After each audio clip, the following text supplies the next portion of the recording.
Hi, welcome back to the channel. Today I want to speak to you about sex and marriage. Is it a sacred gift or a misunderstood duty? If you haven't been here before, my name is Luella Yonk. I'm a therapist and coach, and I speak mainly about relationships and the struggles that we have from day to day.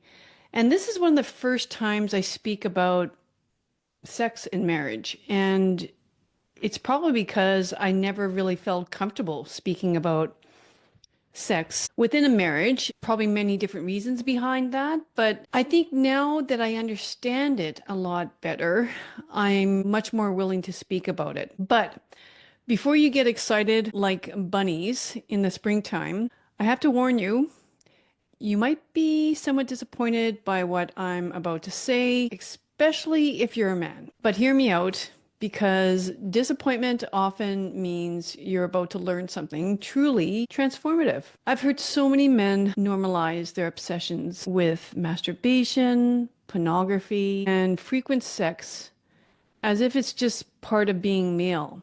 Not so much in my therapy offices, but I mean, more or less on the internet.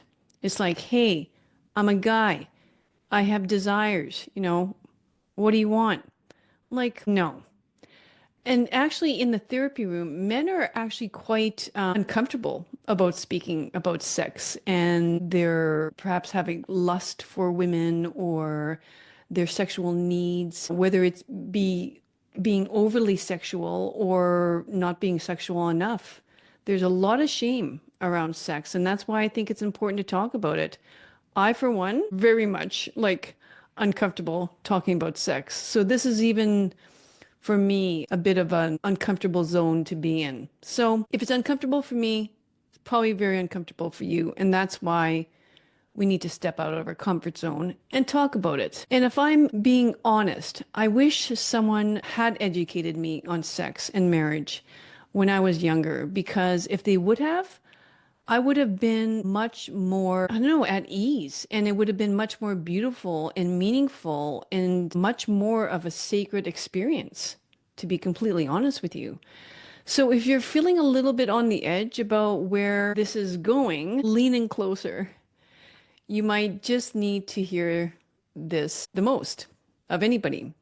So let's talk about sex as a sacred gift and not an obligation. We've all heard that sex is a divine gift, haven't we? A glimpse into heaven itself, a sacred act designed by God to bring you joy, to bring yourselves as a couple in unity and solidify the love between two people. But somewhere along the way, it's gotten highly distorted. Somewhere, someone decided sex was just another thing to check off in a marriage. I mean, I certainly felt that way, especially as a young mother working full time. And many women feel the same way that have entered my office. It's just sort of like, oh my gosh, another thing on my to-do list. At the end of the day, it's just sort of like, really? But, you know, it's sex should never be seen as a barter system. Sex was never meant to be a means to an end. If either spouse feels obligated or worse, objectified, then the act itself becomes void, void of true love. It becomes the opposite of love. Now, men, I want you to listen carefully here. Your primal sexual desires do not and will never entitle you to see your wife as a fungible asset. What do I mean by that? Your wife is not interchangeable with pornography. She's not a stand-in for masturbation. She is not there to fill a role in your sexual routine. I'm sorry. If that's what sex has become for you, then it's no longer love. It is lust. And lust, my friends, is a very poor excuse for intimacy. But women, you're not off the hook either. Now, before the ladies start nodding their heads and kind of smiling smugly, oh my gosh, I'm glad, this woman is bringing this up. Let me offer you this. Women often expect their husbands to meet their own deep, anxious needs for love and validation. And some women even demand constant emotional assurance when their husbands don't provide it. And that's not fair.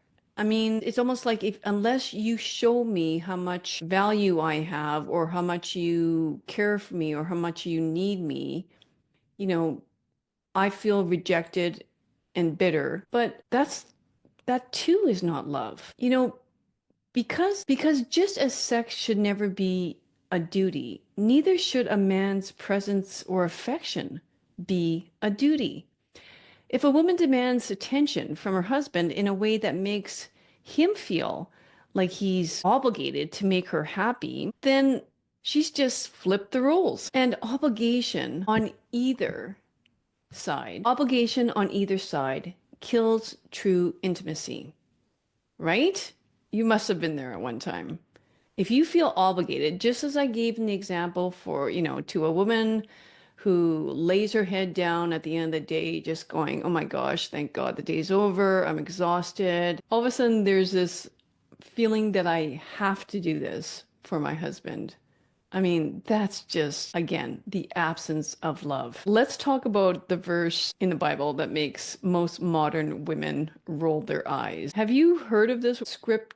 Have you heard of this bit of scriptures? Have you heard about this line ever? Wives, be subject to your husbands. Some religious men might smile at this one, feeling a sense of entitlement. Some women bristle, ready to reject it entirely. But hear me out. Listen, just like you can't pluck a single line from a novel and claim to understand the whole story, you cannot take this one verse and pretend it tells you everything about marriage. Because true love, holy, sacred, God-ordained love exists in the absence of lust, the absence of duty, and the presence of mutual respect. That's what you think that phrase means. That verse is not at all what it means. And you have to grab the whole context of it. What sex should be and is meant to be, it is a mutual giving of oneself. It's a deep reverence for another's body, mind, and soul. It's absolute respect for your partner. Remember, well, if you've listened to me at all, I often quote from Thomas Aquinas what the true meaning of love is, and that is to will the good of another. So if sex in your marriage feels more like an expectation than a gift, you have to ask yourself, are you giving yourself to your spouse, or are you using each other for selfish gain? The truth about sexual fulfillment is this, and let me just say something bold here. If you truly understand what sex was meant to be, you would never need a therapist to fix your intimacy issues. You will never need to wander into an adult store. You will never need pornography to fill the gap in your marriage.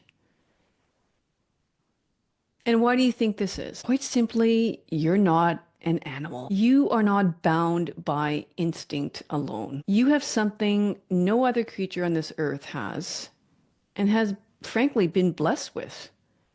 That is a conscience, a soul, a divine ability to love beyond physical pleasure. An animal can't do that. And yet, so many people settle for this counterfeit version of what love is. And that is sexual indulgence without a purpose, lust without love, obligation without any sort of connection. But you're not here for that. You're here because something inside you knows that there's something more to it. There's more to intimacy. There's more to connection. There's more to what it means to be fully known, understood, fully loved, and especially fully cherished. Sex, when done right, is sacred. It is holy. And if you don't feel that way, then I don't think you've truly experienced what sex is. But it's never too late. Doesn't matter if you're past 50, past 60, past 70, you know? And if that doesn't sound exciting to you, then perhaps you've been settling for what's far less than what God intended it to be. So let me leave these clothing thoughts and maybe a bit of a challenge to you. Think deeply about your marriage. Think about the way you give and receive love and ask yourself, am I objectifying my spouse? Am I using sex to fulfill my own desires rather than to serve my partner? Am I expecting intimacy out of obligation rather than love? Because once you truly grasp the nature of sex as a gift from God, you will see the truth clearly. It's not about taking, it's about expecting. Sorry. It's not about taking. It's not about expecting. It's certainly not about demanding. It's about giving. And when two people give fully, without ego, without lust, without pride, then only and only then will they experience the love that mirrors heaven itself. Think about that, and I'll see you soon.